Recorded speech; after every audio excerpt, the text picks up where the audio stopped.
मेरे प्यारे दोस्तों और इस जिज्ञासा की यात्रा में मेरे साथ चलने वाले साथियों, उम्मीद है कि आप सभी अच्छे होंगे और ज़िंदगी का हर पल खुशनुमा जी रहे होंगे।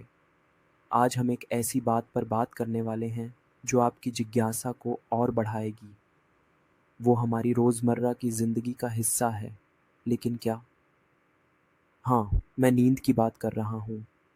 लेकिन यह नींद केवल आंखें बंद करके सो जाने की नहीं है। ये वह नींद है जो एक कर्मयोगी की होती है। वह व्यक्ति जो अपनी पूरी जिंदगी को कर्म और सेवा में समर्पित कर देता है। उसकी नींद केवल विश्राम नहीं, बल्कि उसके जीवन का एक पवित्र अध्याय होती है। सोचिए, एक कर्मयोगी जो अपने हर कर्म को ईश्वर का अर्पण मानता है, उसका हर दिन कितना विशिष्ट होता है। वह जो भी करता है, निष्काम भाव से करता है, फल की किसी आशा के बिना। वह अपने कार्यों में डूबा रहता है, दिन रात मेहनत करता है, लेकिन फिर भी जब वह रात को सोने जाता है, उसका मन हल्का होता है। न कोई चिंता, न कोई तनाव, बस एक गहरी शांति, क्योंकि उसने अपने सभी कर्मों को ईश्वर के चरणों में अर्पित कर दिया है। क्या ऐसा जीवन हमें प्रेरित नहीं करता? सोचिए, जब हम दिन भर के कामों से थक कर सोने जाते हैं, तब कितनी बार ऐसा हुआ है कि हमारे दिमाग में कल की चिंता, भविष्य का डर या असफलताओं का बोझ होता है। लेकिन एक कर्मयोगी, उसकी नींद अलग होती है। उसकी नींद में न कोई चिंता होती है, न कोई डर। वह जानता है कि उसने अपना सर्वश्रेष्ठ दिया है और अब उसे केवल विश्राम की आवश्यकता है। उसकी नींद में संतुलन होता है, क्योंकि वह अपने कर्मों में संतुलन रखता है।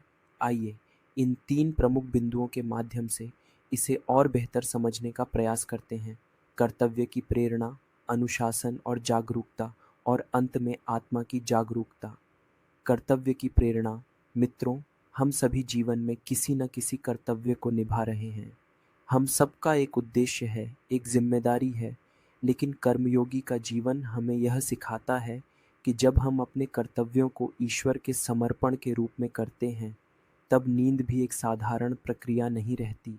यह एक ऐसा समय बन जाता है जब हम अपने मन को शुद्ध और मुक्त कर सकते हैं। सोचिए, यदि हम भी अपने जीवन में अपने कर्तव्यों को इसी भाव से निभाएं, निष्काम, शुद्ध और समर्पित, तो हमारी नींद भी कितनी शांतिपूर्ण हो जाएगी। उस नींद में कोई बोझ नहीं होगा, कोई डर नहीं होगा। हम हर सुबह उठेंगे जैसे कि नई ऊर्जा से भरे हों, नई उम्मीदों के साथ तैयार हों, और यह सब हमारे कर्तव्य के प्रति हमारे समर्पण का परिणाम होगा। आत्मचिंतन की शक्ति। एक कर्मयोगी की नींद केवल शरीर का विश्राम नहीं होती। सोने से पहले वह अपने दिन का आत्मचिंतन करता है। वह अपने मन को हल्का करता है, अपने आत्मा से जुड़ता है। उसकी नींद एक आध्यात्मिक यात्रा होती है, एक यात्रा जो उसे अपने भीतर की शांति से मिलवाती है। मित्रों, हम सब यह कर सकते हैं। सोचिए, अगर हम भी रात को सोने से पहले अपने मन से उन सारी चिंताओं को निकाल दें जिनका बोझ हम ढो रहे हैं। अगर हम अपने दिन का आत्मचिंतन करें और यह समझें कि हम भी अपनी जिम्मेदारियों को ईमानदारी से निभा रहे हैं, तो हमारी नींद कितनी गहरी और शांति देने वाली हो जाएगी। हम हर सुबह एक नए सवेरा का स्वागत कर सकेंगे, एक नई प्रेरणा और नई उम्मीद के साथ। आत्मा की जागरूकता। अंत में, कर्मयोगी की नींद हमें यह सिखाती है कि हमारी आत्मा सदा जागरूक है। शरीर को विश्राम की आवश्यकता हो सकती है, लेकिन आत्मा सदा सक्रिय रहती है। कर्मयोगी के लिए नींद केवल शरीर के लिए होती है, उसकी आत्मा तो सदा अपने ईश्वर से जुड़ी रहती है। यह हमें प्रेरणा देती है कि हम भी अपनी आत्मा की आवाज़ को सुनें। हम अपने भीतर की उस जागरूकता को पहचानें जो हमें हर परिस्थिति में सही दिशा दिखा सकती है। जब हम यह समझ जाएंगे, तब हमारी नींद भी एक साधना का रूप ले लेगी। हम न केवल शारीरिक थकान मिटाएंगे, बल्कि मानसिक और आध्यात्मिक शांति भी पाएंगे। मित्रों, कर्मयोगी का जीवन हमें सिखाता है कि नींद केवल एक प्रक्रिया नहीं है, यह हमारे जीवन की गहराई को दर्शाती है।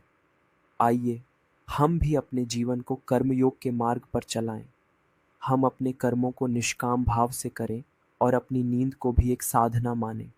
जब हम यह करेंगे, तब हमारी हर सुबह नई ऊर्जा और प्रेरणा से भरी होगी और हमारी रातें शांति और संतुलन से परिपूर्ण होंगी। आइए, आज से ही हम अपनी नींद को अपने जीवन का पवित्र हिस्सा मानें, कर्मयोगी की तरह जिएं और उसकी तरह सोएं, शांति, संतुलन और समर्पण के साथ।